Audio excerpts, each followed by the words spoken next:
there. Thanks so much for listening to the Wedding Planning Collective podcast. Before we get started with the episode, I wanted to let you know about our all new Wedding Planning Blueprint course. I've taken my 19 years of wedding planning experience and created this course to help guide you from feeling overwhelmed, confused, and maybe even a little alone in the planning process to being informed, confident, and excited about planning again. This course is made up of 5 modules that will take you through the planning stages and include details on creating your budget and wedding design, hiring your vendors, food and beverage 101, rental checklists, and all of the pre wedding details you need to get rid of FOWO, which is the fear of wedding oversight, amongst so many other topics that we cover. You can find all of the details over at planningcollective.com/WPB course. And if you join before the end of January, you will also receive access to the weekly Zoom planning sessions. I hope to see you there.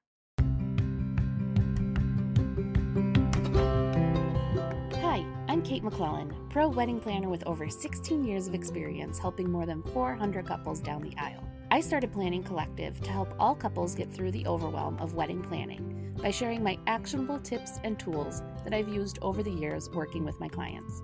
We'll focus on getting rid of what I like to call FOWO, the fear of wedding oversight. This is an unfortunate condition that almost every couple will suffer from at some point. Let's get you back to enjoying the planning process. Here we go. Hey guys, Kate here. Welcome back to another episode of the Wedding Planning Collective podcast. Today we're going to chat about the timeline for your stationery items. Most specifically, we're going to talk about wedding invitations. Before we get into figuring out your timeline, I want you to grab the free worksheet that's going to go along with this episode that will help you to outline your specific date. You can find the link for this in the show notes or hop on over to planningcollective.com and you'll find the stationery timeline worksheet listed there for you. Okay, let's get into it. When we're putting together this timeline, we start with the wedding date and we work our way backwards to come up with the dates you need to have listed for your RSVP, send out your invitations, order your invitations, and all of those other fun details. So if we're starting with the end in mind, the true end is going to be your thank you cards. That's going to be the last piece of stationery that you're going to use for your wedding, but it's often good to think about when you are ordering your other products. That way, you can either get a deal if you're bundling it with the other items that you're going to be ordering, but you can also make sure that it's part of a cohesive design if that's important to you. Let's get back to that timeline though. About 10 to 14 days before your wedding, your vendors and your caterer or your venue are going to need the final counts for your guest list. That's when you're going to need to know the exact number of who's coming and their menu choices. So in order to have that number for them that 10 to 14 days before, you're going to need to make sure that your RSVP date is due about a week before that so that there's some buffer room to call people that haven't turned in their cards. I typically recommend 3 to 4 weeks before the wedding is when you should list the RSVP due date. So that gives you 1 to 2 weeks to be able to follow up with those guests. I know it's sometimes tempting to set your RSVP due date much earlier than that, 5 or 6 weeks before the wedding.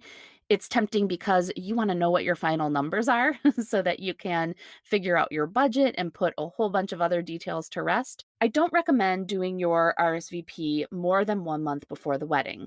The reason behind this is that plans change. So if somebody RSVPs that they can come or that they're not able to make it, and there's a long gap in between when they respond and the wedding date, there's a good chance that you're going to be dealing with a lot of people who have a change in plans. Whether they can now make it or they can't, it's going to be a headache for you to figure out.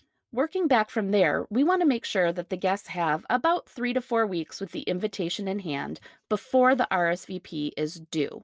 That gives them time to make arrangements, look at their calendar, and see if they're able to make it before they get back with you. With that in mind, we're going to want to send the invitation out 6 to 8 weeks before the wedding. That gives the guests a few weeks with the invitation before that RSVP due date. And it gives you a week of buffer time so that you can get in contact with any outstanding RSVPs before counts are due to the vendors. I know it can be really tempting to send out the invitations earlier than that 8-week mark, but I really just don't recommend it. Plans change, things get set aside or lost, and if you're sending it out too early, I find that you're going to be dealing with a lot of last minute changes or requests that you wouldn't have to deal with if you send it out within that 6 to 8 week mark. So go ahead and look at the calendar, look at your wedding date, and go back about 6 to 8 weeks, and that is going to be when you're sending out your invitations. Now that you know when the invitations are going to be in the mail, when do you need to actually order them? The answer to that is going to depend on what you're actually ordering. Most commonly now, couples are using a template design site like Minted or Zazzle, or one of those where you fill out your details, they print, and send it to you. If you're using one of those, I say about 4 weeks before you need to mail them is when you should be ordering them. Often their turnaround time is less than 2 weeks, but you want to give yourself some time just in case something gets printed wrong, and it also gives you a couple of extra days for stuffing and stamping. It can be a time consuming activity, especially if you have a large guest list or a detailed invitation. If you're having hand calligraphy done for the invitations, you're going to want to add at least an extra week or so into the process. Reach out to the calligrapher and find out how long they're going to need those envelopes in hand, and then you can adjust your timeline accordingly. If you're going with a more custom design of an invitation rather than a template site like Minted or Zazzle, you're also going to want to add some extra time in for that process. Custom invites vary dramatically in the time that it takes to create, proof, and print them.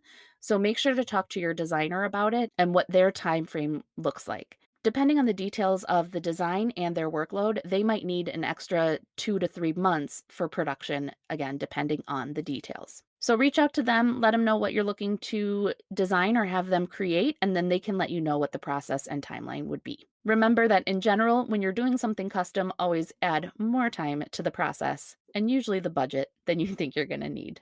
In general, though, you should look at ordering your invitations about 3 to 4 months before the wedding so that you have plenty of time to get them out in that 6 to 8 week mark. Let's talk about save the dates. The general rule for save the dates is that they should go out between 6 to 9 months before the wedding. I do agree with that generally. I think that's a good range depending on your engagement and when the wedding is, but there are a few reasons why I would recommend sending it out a little bit earlier. If your wedding is going to be on a holiday weekend or if there is a lot of travel involved, maybe the majority of your guests will need to fly in for the wedding or it's a destination wedding, I recommend giving them any advance notice that you can, whether it's in the form of a formal save the date or just giving them the heads up via text or email. The earlier your guests can start to plan for the travel, the more likely they'll be able to attend. Some couples that have longer engagements like to send them out 1 to maybe even 2 years before the wedding. I don't think there's a problem with that. It gives everybody the heads up of what your plans are. The only thing I caution you about is that anybody who receives a save the date is going to expect an invitation to the wedding. If you're inviting people well in advance of your wedding, maybe you don't have the venue or a lot of the details picked out yet, you don't want to send that save the date out until you know exactly who is going to be on that guest list. You can certainly send a save the date out to those that you're closest to, your immediate family, your bridal party, those that you know 100% will be there. Not every guest needs to get a save the date. So if there are some people you're unsure if you're going to be able to include or not, make sure they don't get a save the date. That doesn't mean that they can't be invited later on down the road. Now that we have the timeline for your save the dates, your invitations, and your RSVP cards, let's talk a little bit about timing for the other stationary items. Typically, these are things like menu cards or a seating chart, table numbers, ceremony programs, or other things that you might want to have printed in advance of your wedding. These items are often not printed until the week of the wedding, so don't freak out if you haven't started to think about it yet. But it's often good to have an idea of what you want or start the layout or design of them so that all you have to do is worry about the actual printing in that final week. Items like the menu card, table numbers, programs, and other signage typically aren't going to change, but your place card and seating chart is going to be pretty fluid probably up until that final week. You're going to have people calling and changing, or you might have to change some arrangements in that final week or so. And it's not uncommon to have the final print done several days before the wedding. Again, that doesn't mean you have to wait until a couple of days or the week of the wedding to get started on it. You can certainly have it all designed and ready to go.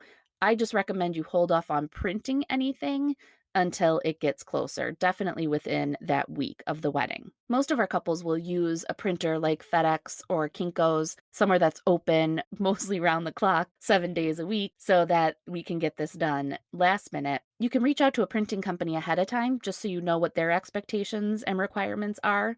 Most places have a FedEx or Kinko's that work pretty much round the clock, and you can get something done within a matter of hours if needed. So again, you can get the ceremony programs, table numbers, some of those other ancillary items done well in advance, and then just hold off on the seating chart or place cards until the week of the wedding. And there you have it, your timeline for your wedding stationery items. I hope you've been able to fill out your worksheet and you now have your timeline complete. Head on over to the Facebook group, Wedding Planning Collective, and let me know what your timeline looks like. And if you found this podcast helpful, I would love it if you would give me a quick review. It would mean the world to me, and it will help other couples find the wedding planning tips they need. Thank you so much for joining me today, and I will see you in the next episode.